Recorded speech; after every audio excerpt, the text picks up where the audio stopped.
Whaatalo whātu telefono Radio Samoa le nei tai au, alo mai o talo le aso tofi. Tau no umanuia le whailo inga le tamaitai pāle mia Jacinda Ardern ma le peresitene o Amerika, Joe Biden. La talata le sefulu tausanga, whaato ato e maua leo se whailo inga se pāle mia New Zealand. Ma le peresitene o le malo tele, whaia i le whale pae. Ma natali le leia le peresitene leo o ato Jacinda.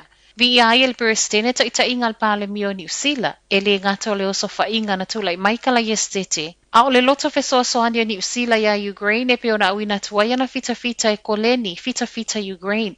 Ai ina mata upu uma na autu lava ia saina ma le Pasifika. Mai a Biden e le o Sau Amerika i whaatonu pe whaia ni tū la fono, a o le whai o nisi ngā luenga whaaupopo mo le Pasifika. Pau le tali a Amerika ia saina ma le si itanga o lona tūlanga lo iai nei le Pasifika o le Quad, po le li o lo iai whaatasi ma initia, Japani ma au se talia. I lalo le whaamalu o lo iai le Indo-Pacific Economic Framework le o lo iai New Zealand. Pau lona o le whaamalu e le manu iai fe whaatawa i ngā New Zealand. Tasi le tūlana whaanta oto e whono ai ta ita i o malo e lua pe ta ina silia ma le tūla ma le afa le umi. E le i whaingo fia le awala na ui el pāle mia o ai Amerika. E le ngata o le maua nisi o lana o malanga le koviti a o le afo ina tu ua New Zealand le whaato a umai o aso whaano fo isea. Talu ona maua whaatasi malona a inga il whaamai.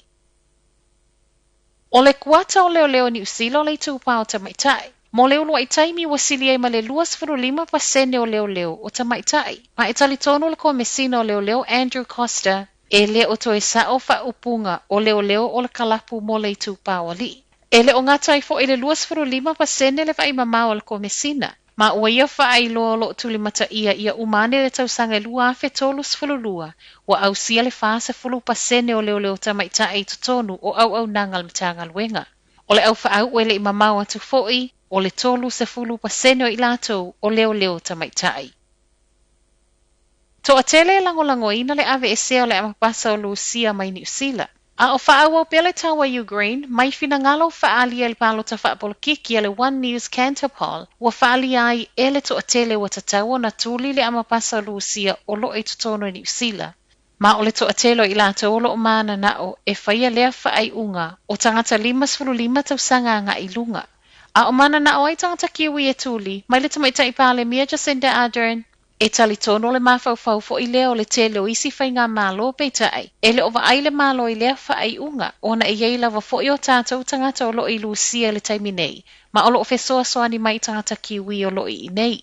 Ai mai le sui pāle mia Grant Robertson, e le tasi sei tu e tatawa na wa ai iai. Ma o lea fo i tātou te mana na o e wha wau ngā luenga ale amapasa o New Zealand, o lo iai nei to tono Lucia.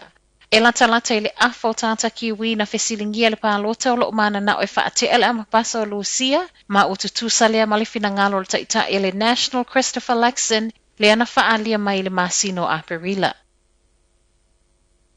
Ua a mata suenga le mafua anga na whaafua se iai o na le sanga tonu tracks o le train na nafi i Aukilani.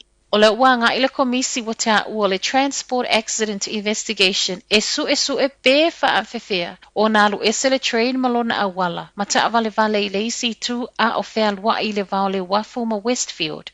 To atolu tangata ngā lulue na manu nu ai ma e le tupu soo le se ese whaafua se i o se train malona awala. Mai le komisi le ngata le afa o ngā le black box e su e whaamtalanga. Ai ole anga i fo e wa ai pe iei se isi mea na tuta i ai po nisi lavo wha le tonu. E le anga il komisi ono le su e po oia tu ua ia pe ta ai reporti ale le tio New Zealand e mo le wha le leia wale anga i luma. Matala muli, la talata ile se 10% malanga pasi wha le au ngā ina i totono le aso i tasi i Aukilani. Ona o le lea yo ni ave pasi. A tu mai le au wha inga ua wha amaunia mai le Auckland Transport. Tu sale ma le afe fase lau malanga pasi e le o i totono le aso i tasi. Se fulu tasi afe ono se lau malanga pasi i totono le aso i tasi e ngafa ma le Auckland Transport. Ma o le ayo ni ave pasi e le o se mea fau wha ato a tupu nei ina ua sau le koviti. Peita ayo le koviti na wha atetele ai. O le to atelo ave pasi ua wha amawai ona o le leo totongi uo i isi ngā luenga. Ua whaiaita la noanga le taimi nei le vao le pūlenga, o le malo whaapea le Auckland Council i se whainga e wha au popo ai tupe, e wha atupe i totongi le lei mo ave pasi. Tala nao le nei tae au, manuia le nei aso.